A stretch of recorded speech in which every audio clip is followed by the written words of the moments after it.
Using Amex points for flights in UK is pretty easy thing to do. Today I'm going to teach you how you guys can use Amex points for flights in UK.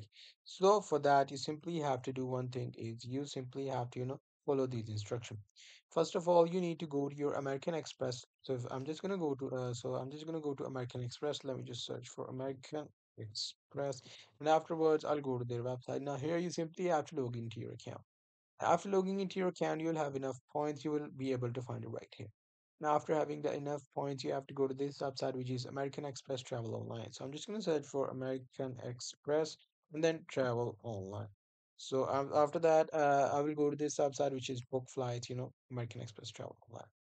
Now, after going to this website, you simply have to, apply for the points. So you just have to start booking for the flight, and in the checkout, you'll easily be able to apply your points using American Express, and there you go. Your book will, trip will be booked, and that's how you'll be able to use points in the American Express.